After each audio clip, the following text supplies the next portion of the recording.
పారిజాత పుష్పం తీసుకురావడానికి గాను సతి అడవులకి సెలియేటి దగ్గర తను పుష్పం కోసం చూస్తూ ఉంటే అక్కడ ఒక తామరాకు మీద నుంచి రుద్రాక్షలు వస్తాయి. రుద్రాక్షలు వస్తే ఆ రుద్రాక్షను చూసి తనకి ఏదో ఒక చిన్న అనుభూతి కలుగుతుంది. అప్పుడు వెంటనే రుద్రాక్షను తను నీటిలో మళ్ళీ వదిలేస్తుంది. కానీ తన మనసంతా రుద్రాక్షపైనే ఉంటుంది. ఈ పారిజాత పుష్పాలని వెతుకుతూ తను దదీచి మహర్షి ఆశ్రమం వరకు వెళ్ళిపోతే అక్కడ ఋషులందరూ ఆమెకి సతీదేవికి నమస్కరిస్తూ దదీచి ఆశ్రమానికి వచ్చినందుకు స్వాగతం సుస్వాగతం చెప్తారు. చెప్పిన తర్వాత అప్పుడు దదీచి మహర్షి చెప్తారనమాట, ఇలాగ నువ్వు దక్ష ప్రజాపతి కూతురివి కదమ్మా, సతీవి కదా, నువ్వు పారిజాత పుష్పాల కోసం వచ్చావు కదా, అది మీ నాన్నగారు నారాయణ హోమం తలపెడుతున్నారు, కానీ అది ఎప్పటికీ జరగదు, అది కూడా విఫలమవుతుంది.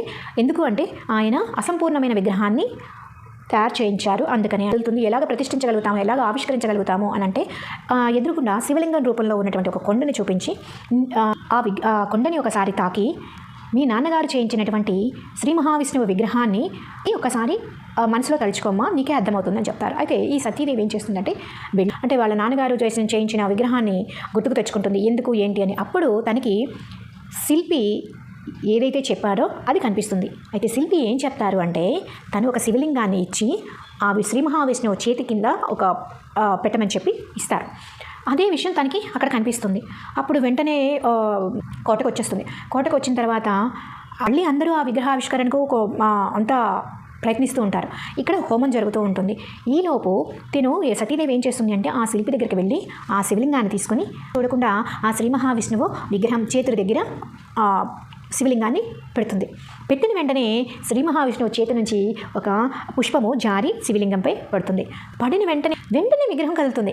అప్పుడు ఈ దక్ష ప్రజాపతి ఏమనుకుంటారు, చేస్తున్న నారాయణ హోమం వల్లనే శ్రీ మహావిష్ణువు తాలూకా సాక్షాత్కారం కలిగి విగ్రహం కదలటం అయింది అని అనుకుంటారు. అనుకుని వచ్చి అందరూ చక్కగా దక్ష ప్రజాపతికి ఇచ్చేయి అనుకుంటూ వచ్చి అందరూ అంటూ ఉంటే ఈయన వచ్చి దగ్గరికి వచ్చి నమస్కరించబోతారు. నమస్కరించడానికి వచ్చేటప్పుడు చూడంగానే అక్కడ శివలింగం ఉంటుంది. అసలు అసంపూర్ణమైన విగ్రహం ఏంటి అంటే దక్ష ప్రజాపతికి శివునికి పడదు కనుక దక్ష ప్రజాపతి ఆ శివలింగాన్ని అక్కడ పెట్టద్దని చెప్పి శిల్పికి చెప్తారు. అందుకని అది అసంపూర్ణమైన విగ్రహం. ఎప్పుడైతే శివలింగం వచ్చి ఈ శ్రీ మహావిష్ణువు విగ్రహం దగ్గర చేరిందో అప్పుడు ఆ విగ్రహం కదలటం అయింది. కానీ ఆయన అప్పుడు కోపంతో అంటారు, ఎవరు పెట్టారు ఇక్కడ ఈ విగ్రహాన్ని, ఎందుకు పెట్టారు అని చెప్పి అంటే అప్పుడు వెంటనే సతీదేవి ఒప్పుకుంటుంది, నా వల్లనే అయింది, నేనే ఆ విగ్రహాన్ని పెట్టాను అని చెప్పి. ఇక్కడ విషయం ఏంటంటే శివుడు కేశవుడు ఇద్దరు అందుకనే కార్తీక మాసంలో కూడా కొన్ని ఆలయాల్లో శివుని పూజించినప్పుడు వెంకటరమణమూర్తిని కూడా పూజిస్తారు, అంటే విష్ణుమూర్తిని కూడా పూజిస్తారు. హరిహరులు శివకేశవులు అందరూ సమానమే. అందుకనే నేను ప్రతిరోజు కూడా శివకేశవులు ఇద్దరికీ అభిషేకం నేను చేస్తూ ఉంటాను. Thank you. Hope you like it.